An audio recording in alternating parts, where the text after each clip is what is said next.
Our good friend, recommended by Professor David Flint, who said, why don't you have a chat with Warwick Stacey, the candidate for the New South Wales Senate with Pauline Hanson's One Nation, find out what he's all about, because the professor wrote a very interesting article in The Spectator. It's good to have you on the show, Warwick. And just back to what we were talking about with a lot of leaders who I think come in with the right intentions, but then somewhere down the track they seem to cede their noble intentions and just to try and appease everybody. Do you think a lot of that goes on? Yes, I would say that they have this noble idea. I think a lot of them believe that they have the Prime Minister's baton in their backpack. One day they're going to be Prime Minister, but they're just automatons. In the major parties, they're told, what to say, what to do, when to put their hand up, when to put their hand down. And so they're not thinking involved, if I might use that. Yeah, they're not thinking involved participants in the democratic process in the party room.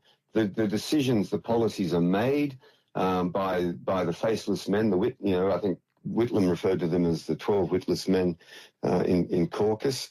And those decisions are made by these people, by the leaders, the Prime Minister, maybe some senior insiders. And the rest of the party has to toe the party line. The Labor Party has a very strict policy of no ratting on the party. The coalition does allow, I think, conscience votes on various matters and so on, and Pauline Hanson certainly does allow that in One Nation.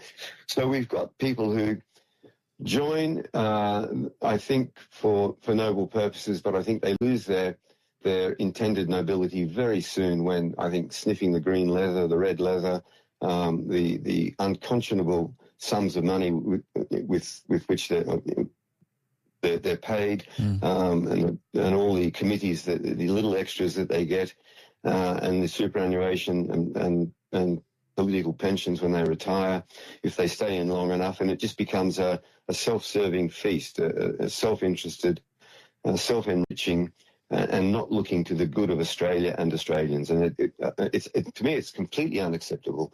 It's not leadership, and it's not providing the service that we should be getting. I said the word service, almost automatically.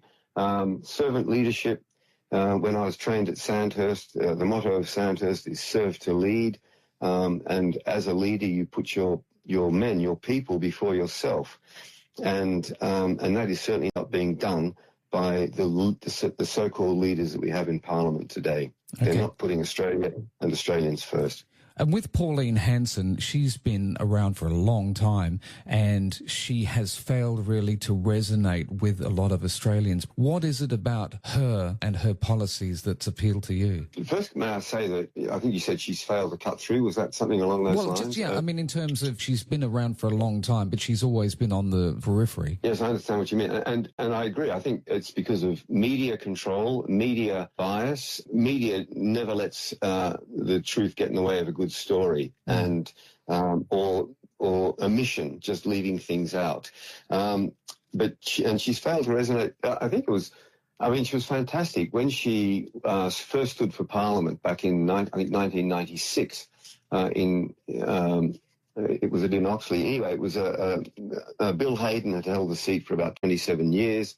He'd retired. It had been the safest Labor seat in Queensland. She was nominated and endorsed by the Liberal Party and then disendorsed after nominations had closed and her name was irrevocably on the ballot because of a couple of speeches that she'd made.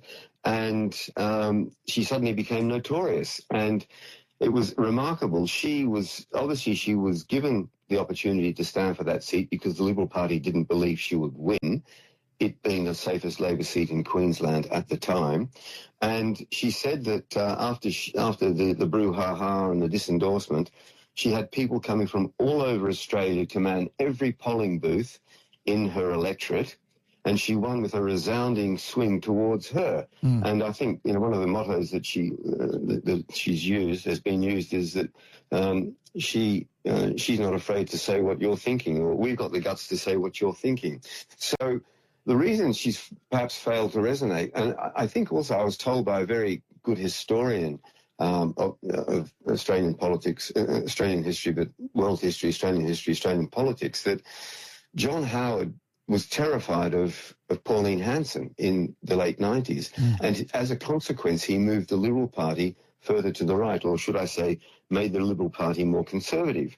And at that time, Kevin Rudd, who was obviously leader of the opposition, was talking up strongly on the borders, as we know, inaccurately, with complete mendacity, that how tough he was going to be on our borders, and that he was Howard Light. And so he was moving the Labor Party into a more conservative position.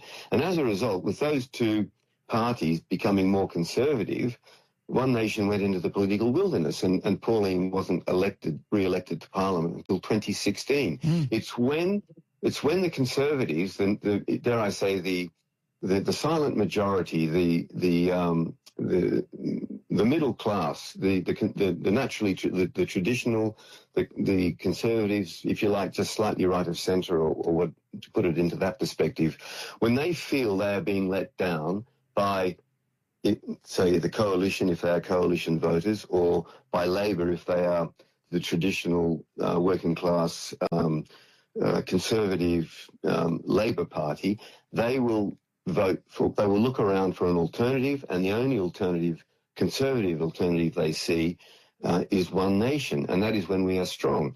And we are a conservative party.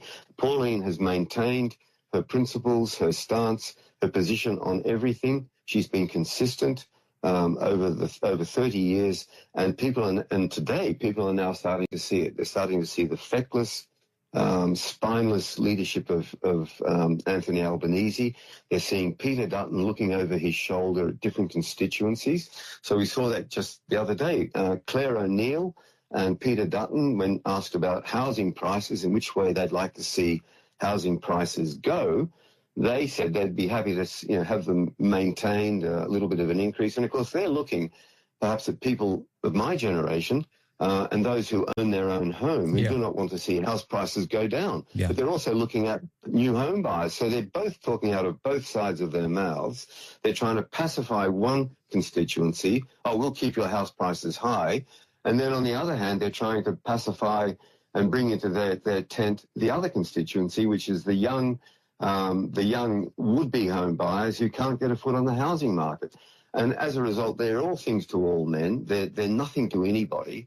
And it's Pauline Hanson, it's One Nation that remains consistent. We have policies to help the young get into the housing market. We have policies to bring down the cost of living.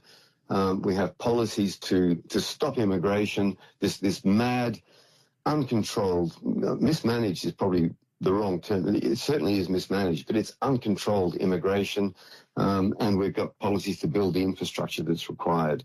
So that's the alternative. My pitch is, of course, vote One Nation in order to bring leadership back into the Senate, back into the House, and into government. Yeah, I think consistency, and also Middle Australia, where the focus should be right now, and cost of living. That's, I think, the one thing. And then moving on to immigration and things like that as well. Terrific to talk to you, mate. Thank you so much for your time. Good luck with it. Thank you very much, Phil. Warwick Stacey, candidate for the New South Wales Senate, and with Pauline Hanson's One Nation.